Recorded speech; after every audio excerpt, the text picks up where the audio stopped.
Everyone, আমি মৌসুমি। আমার শুদ্ধ বাংলা ব্লগে তোমাদের সবাইকে ওয়েলকাম। আজ হচ্ছে আমার উইক অফ, তাই সকাল সকাল উঠে গেছিলাম রূপচর্চা করার জন্য। সপ্তাহে তো এই একটা দিনই পাই নিজেকে একটু প্যাম্পার করার জন্য, তাই সকালবেলা উঠেই হেনা মধ্যে ডিম আর দই দিয়ে মাথায় মেখে নিয়েছিলাম। দেন ব্রাশটা ভালো করে করেছিলাম, কারণ এক সপ্তাহ ভালো করে ব্রাশ করতে পারি না তো তাই। তারপরে হলুদ আর টক দই নিয়ে একটু মুখে মেখে নিয়েছিলাম। তারপরে একটু কলা খেয়ে নিয়েছিলাম, খুব খিদে পাচ্ছিলো বলে। তারপরে একেবারে ফ্রেশ হয়ে চলে এলাম তোমাদের সামনে।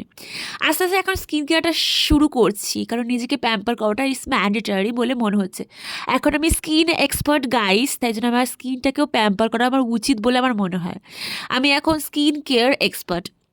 যাই হোক, প্রথমে তো সানস্ক্রিনটা ম্যান্ডেটারি, তাই ভালো করে মুখে সানস্ক্রিন ঘষে নিয়েছি। আর আমি কিন্তু ডক্টর রাসেলের সানস্ক্রিন ইউজ করি। দেন আমি এখন সেটাফিলের ময়শ্চারাইজার অ্যাপ্লাই করে নিলাম ভালো করে, যেহেতু আমার কম্বিনেশন স্কিন। দেন ভালো করে একটু পারফিউম দিয়ে দিলাম, কারণ আমি তো একসাথে ঠিক করে স্নান করি না, তাই একদিন স্নান করেছি তো, তাই একটু পারফিউমটা ম্যান্ডেটারি। আর ঠোঁটের মধ্যে তো আমি কিচ্ছু ইউজ করি না, শুধু বোরোলিং। আর এখন আমি দিচ্ছি আইরোর এক্সচেঞ্জার স্কিনে, যেহেতু আমার পিম্পের র্যাশটা বেড়ে গিয়েছিলো। এখন আমি গেছিলাম চার্জে, তারপর চার্জ থেকে ফিরে এসে বাবুর সাথে চলে গেছিলাম আমার এক সপ্তাহের ভিডিও শ্যুট করতে, কারণ এই কাজের বসে তো আমি কিছু পোস্ট করতে পারছি না।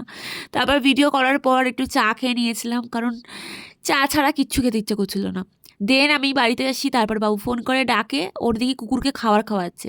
ও মা, দেখি কুকুরের সাথে সাথে আমার জন্য খাবার কিনে নিয়ে এসছে, মানে ও বলতেছিল দুটো কুকুর একই ফ্রেমে। তারপর ও আর আমি দুজন মিলে একসাথে চলে গেছিলাম রামকৃষ্ণ মিশনে, কারণ এখন হচ্ছে রামকৃষ্ণ মিশনে এক্সিবিশন। সো যাই হোক, কপাল খারাপ ছিল তাই এক্সিবিশন দেখতে পাইনি, তাই রামকৃষ্ণ মিশনের মেলাটাই দেখলাম। কারণ কি বলতো, দুঃখের বিষয়, যখন এই রামকৃষ্ণ মিশনের এক্সিবিশনটা হয় তখন আমি কাজের মধ্যে থাকি। আর জানো তো, আমার অনেক পুরনো স্মৃতি মনে পড়ছিল, কারণ যখন আমি রামকৃষ্ণ মিশনে কম্পিউটার ডিটিপি শিখতাম, তখন এই দিনগুলো আমরা কত মজা করেছি বন্ধুদের সাথে। এখানে এক্সিবিশনে খাওয়া দাওয়া, আড্ডা, গল্প, কত কিছু না করেছি। মেলায় কিন্তু অনেক হ্যান্ডমেড জিনিসপত্র ছিল, প্রচুর দোকান ছিল, প্রচুর কিছু।